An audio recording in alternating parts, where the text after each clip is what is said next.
ଏଠି କିଛି ଛୋଟ ବଡ଼ ବୋଲି କିଛି ଭାବେନି, ଛୋଟ ହଉ କି ବଡ଼ ହଉ ଗୋଟେ ତ ଅନୁଷ୍ଠାନ। ସଞ୍ଜୟ ସାର୍ ଯାହା ଗୋଟେ ମହତ୍ କାମ କରିଛନ୍ତି। ଏଇ ଛୋଟ ଛୋଟ ପିଲାଙ୍କୁ ନେଇ ଗୋଟେ ଗୁରୁକୁଳ ସ୍କୁଲ ତିଆରି କରିଛନ୍ତି, କ୍ଲାସ୍ 1 ରୁ କ୍ଲାସ୍ 8 ଯାଏ। ଏଇଟା କିଛି ଛୋଟ କଥା ନୁହେଁ। ଏଇଥିପାଇଁ ଗୋଟେ ଉଦ୍ୟମ, ଗୋଟେ ଚେଷ୍ଟା ଏବଂ ନିଜର ଇଚ୍ଛା ଶକ୍ତି ଦରକାର। ଯଦି ଏଇ ଛୋଟିଆ କଢ଼ଟିଏ ଯଦି ଫୁଲ ହେଇ ଫୁଟିବ ତାହେଲେ ନିଶ୍ଚିତ ଭାବରେ ନାଁ କରିବ। ସାର୍ଙ୍କର ଏମ୍, ସଞ୍ଜୟ ସାର୍ଙ୍କର ଯାହା ତାଙ୍କ ଭାଷଣରୁ ମୁଁ ଶୁଣୁଥିଲି ଯେ ତାଙ୍କର ଏମ୍ ହେଉଛି ବା ତାଙ୍କର ଉଦ୍ଦେଶ୍ୟ ହେଉଛି ଯେ ଆମେ ଲୁଚି ଯାଉଥିବା ଯେଉଁ ପରମ୍ପରା, ସେ ପରମ୍ପରା ସହ ଆମେ ସମସ୍ତେ କେମିତି ଜଡ଼ିତ ହେବା।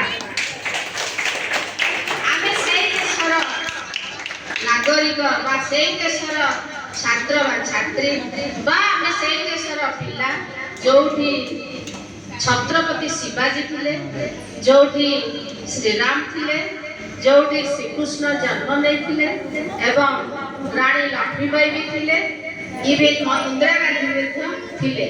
ଏବଂ ସମ୍ପୂର୍ଣ୍ଣ ଭରପୁର ଏଇ ହେରିଟେଜ ବା ପରମ୍ପରାରେ ଆମେ ଏଇ ଭାରତବର୍ଷର ସମସ୍ତେ ହେଉଛନ୍ତି ନାଗରିକ। ବା ତମେ ମାନେ ଛୋଟ ଛୋଟ ଅଛ, ନିଶ୍ଚିତ ଭାବରେ ଗୋଟେ ନାଗରିକ ହବ, ବଡ଼ ମଣିଷ ହବ। କିନ୍ତୁ ମୁଁ ଏତିକି କଥା କହିବାକୁ ଚାହେଁ ଆଜି, ସାର୍ଙ୍କୁ ମୁଁ ନିଶ୍ଚିତ ଭାବରେ ପ୍ରଶଂସା କରିବି ଯେ ଗୋଟେ ନୂଆ ଆଧାର ନେଇକି ସେ ଏଇ ଅନୁଷ୍ଠାନଟାକୁ ଗଢ଼ି ତୋଳୁଛନ୍ତି। ପ୍ରଥମେ ସେ କୃପାଳଜୀ ମହାରାଜଙ୍କୁ ମୋର ଶତ ନମସ୍କାର।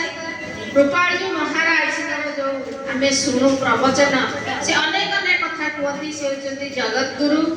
ଜଗତଗୁରୁ ହବାଟା ଆମେ ସମସ୍ତେ ଜାଣିବା ଦରକାର। ଜଗତଗୁରୁ କ'ଣ? ଜଗତଗୁରୁ ହବା ପାଇଁ ସେତିକି ଜ୍ଞାନର ଅଧିକାରୀ, ସେତିକି ତାଙ୍କର ନିଷ୍ଠା, ତାଙ୍କର ସେତିକି ଉଦ୍ୟମ ଏବଂ ତାଙ୍କର ସେତିକି ଇଏ ନେଇକିରି ସେ ଜଗତଗୁରୁ ହେଇପାରିଛନ୍ତି।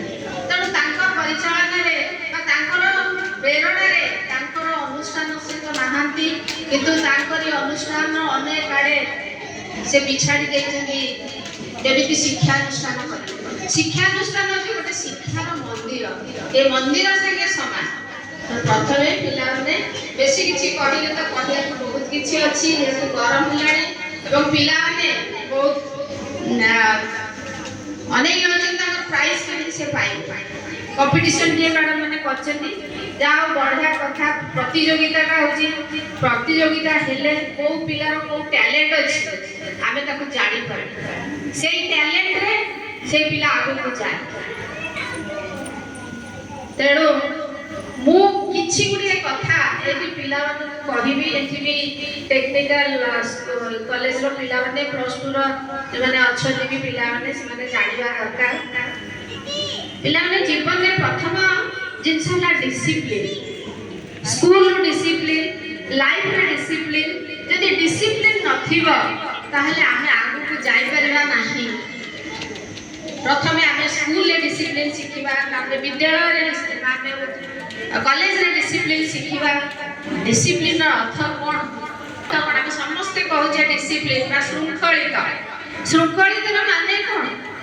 ଏଇ ଶୃଙ୍ଖଳିତର ମାନେ ହେଉଛି ଆମେ ଠିକ୍ ସମୟରେ ଉଠିବା, ଠିକ୍ ସମୟରେ ଖାଇବା, ଠିକ୍ ସମୟରେ ଆମେ ନିଜ ସବୁ କର୍ମ କରି ବା ପାଠ ପଢ଼ି ଆମେ ଶୃଙ୍ଖଳିତ ଜୀବନ ଯାପନ କରିବା। ନିଶ୍ଚିତ ଭାବରେ ଏହା ଗୋଟେ କଷ୍ଟ, ଶୃଙ୍ଖଳିତ ଭାବରେ କରିବା ପାଇଁ ଏହା ଗୋଟେ କଷ୍ଟଦାୟକ ଜିନିଷ। ସାର୍ କହୁଛନ୍ତି ପୁରାତନ ପଦ୍ଧତିକୁ ଆମେ ଆପଣେଇବା। ଗୁରୁକୁଳରେ ପିଲାମାନେ ରହି ଶିକ୍ଷା କରୁଥିଲେ, ଏବେ ଭଗବାନ ଶ୍ରୀକୃଷ୍ଣ ମଧ୍ୟ ଗୁରୁକୁଳରେ ରହିକି ଶିକ୍ଷା କରୁଥିଲେ। ତେଣୁ ଗୁରୁକୁଳ ବା ଗୁରୁଙ୍କର ନିଶ୍ଚିତ ଭାବରେ ଗୋଟେ ବଡ଼ ପ୍ରଭାବ ରହିଛି। ସେ କହିଛନ୍ତି ଗୁରୁକୁ ନମଣି ମନର, ଗୁରୁ ହିଁ ସାକ୍ଷାତ ଈଶ୍ୱର। ତେଣୁ ଗୁରୁ ନିଶ୍ଚିତ ଭାବରେ ସମସ୍ତଙ୍କୁ ଗୋଟେ ଆଶୀର୍ବାଦ ଦେଇଥାନ୍ତି ଏବଂ ସେଇ ଆଶୀର୍ବାଦ ବା ଗୁରୁକୁଳର ଯେଉଁ ନୀତି ନିୟମ ମାନିଲେ ଆମ ଜୀବନ ଶୃଙ୍ଖଳିତ ହୋଇଯାଇଥାଏ। ଏବଂ ଯଦି ଡିସିପ୍ଲିନ୍ ନଥିବ ଆମେ କୌଣସି ଜିନିଷ ଭବିଷ୍ୟତରେ ହାସଲ କରିପାରିବା ନାହିଁ। ଦ୍ୱିତୀୟତଃ ହେଉଛି ବାପା ମାଆଙ୍କୁ ଆମେ ସମ୍ମାନ ଦେବା ଉଚିତ। ଆମର ବାପା ମାଆଙ୍କୁ ସବୁ, ଯେଉଁମାନେ ବାପା ମାଆଙ୍କୁ ସମ୍ମାନ ଦେଇଛନ୍ତି ସେମାନେ ନିଶ୍ଚିତ ଭାବରେ ଉପରକୁ ଉଠିଛନ୍ତି। ଯେତେ ମହାପୁରୁଷଙ୍କର ଜୀବନୀ ପଢିବ ବା ଯେତେ ପ୍ରତିଷ୍ଠିତ ଲୋକମାନଙ୍କର ଜୀବନୀ ପଢିବ ସେମାନଙ୍କର ବାପା ମାଙ୍କ ପ୍ରତି ଯୋଉ ଭକ୍ତି ଯୋଉ ତାଙ୍କ ପ୍ରତି ଯୋଉ ଭକ୍ତି ରହିଛି ବା ତାଙ୍କ ପାଇଁ ଯୋଉ ସମ୍ମାନ ରହିଛି ସେ ସେମାନଙ୍କୁ ଉପରକୁ ଉଠେଇ ଦେଇଛି। ପିଲାମାନେ ନିଶ୍ଚିତ ଭାବରେ ବାପା ମାଙ୍କ କଥା ଶୁଣିବ। ବାପା ମା କେହି ତମକୁ ଭଲ ଲାଗେନି, ସବୁବେଳେ ବାପା ମା ଆକଟ କରନ୍ତି, ଏଠିକି ଯାନା ସେଠିକି ଯାନା ଏଟା କହନା, ଆକଟ ତ କରନ୍ତି, କିନ୍ତୁ ସେମାନେ ତୁମର ଶତ୍ରୁ ନୁହନ୍ତି। ତୁମେ ତାଙ୍କୁ ସାଙ୍ଗ ବୋଲି ଭାବ। ଆଜିକା ଜେନେରେସନରେ ତୁମେ ତାଙ୍କୁ ସାଙ୍ଗ ବୋଲି ଫ୍ରେଣ୍ଡ ବୋଲି ଭାବ। ଆଟଲିଷ୍ଟ ମାଙ୍କୁ ତ ଫ୍ରେଣ୍ଡ ବୋଲି ଭାବ। ଯେଉଁଠି ଯୋଉ ଅସୁବିଧା ହେଉଛି ବା ଯାହା ହେଉଛି ମନର କଥା ମାଙ୍କ ସାଙ୍ଗେ ସେୟାର କର। ଯେକୌଣସି ଜିନିଷ ହଉ ଯଦି ତମେ ସେୟାର କରିବ ହୁଏତ ଆଗକୁ ଥିବା ଗୋଟେ ବିପଦରୁ ତମେ ଟଳିଯିବ। ତେଣୁ ମୁଁ ଆଜି ଏଇ ପବିତ୍ର ରାମନବମୀରେ ମୁଁ ଯଦି ରାମଙ୍କ କଥା କୁହେ, ଆମେ ଖାଲି ରାମନବମୀ ରାମଙ୍କର ଚରିତ୍ର ଯଦି ଆମେ ଉପାଖ୍ୟାନ କରିବା, ଏଇଟା ରାମ ତ ଜଣେ ପୁରୁଷୋତ୍ତମ ଥିଲେ। ପୁରୁଷଙ୍କ ଭିତରେ ସେ ଉତ୍ତମ ଥିଲେ, ତେଣୁ ତାଙ୍କ ନାଁ ପୁରୁଷୋତ୍ତମ। ତେଣୁ ପୁରୁଷୋତ୍ତମ ହିସାବରେ ରାମ ଜଣେ ଶ୍ରେଷ୍ଠ ପୁରୁଷ। ସେ ବାପାଙ୍କ କଥା ମାନି ରାଜା ହେବା ପାଇଁ ଯାଉଥିଲେ, କିନ୍ତୁ ବନବାସ ନଥିଲା। ତାଙ୍କ ବନବାସରେ ତାଙ୍କୁ ସହଯୋଗ କରୁଥିଲେ ତାଙ୍କ ଭାଇ। ଏଠି ଭାତୃପଣିଆ ବି ଦେଖାଯାଉଛି। ତାଙ୍କ ଭାଇ ମଧ୍ୟ ରାଜ ପରିବାରର ସୁଖ ସ୍ୱାଚ୍ଛନ୍ଦ୍ୟ ଛାଡ଼ି ରାମଙ୍କ ସାଙ୍ଗରେ 14 ବର୍ଷ ବନବାସ କରିବାକୁ ଯାଇଥିଲେ ଏବଂ ତାଙ୍କ ସାଙ୍ଗରେ ଯାଇଥିଲେ ସୀତା ମା ଯାଇଥିଲେ ଏବଂ ଯିଏ ହେଉଛନ୍ତି ରାମଙ୍କର ସ୍ତ୍ରୀ। ସିଏ କହିଲେ ରାମ ଯେତେବେଳେ ସ୍ୱାମୀ ଯେତେବେଳେ ବଣରେ ରହିବେ, ମୁଁ କିଭଳି ଭାବରେ ଏଠି ରହିବି, ମୁଁ ମଧ୍ୟ ଯିବି।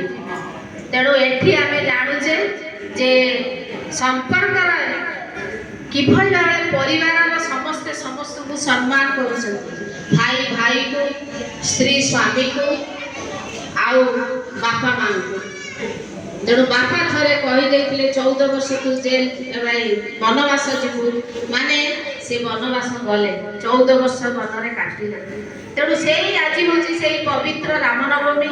ଏଇ ପବିତ୍ର ରାମନବମୀରେ ରାମଙ୍କର ଜନ୍ମରେ ଆମେ ରାମଙ୍କ ଠାରୁ କିଛି ଉତ୍ତମ ଗୁଣ ଶିଖିବା। ସେ ଗୋଟେ ଭଲ ରାଜା ଥିଲେ, ଭଲ ପୁଅ ଥିଲେ।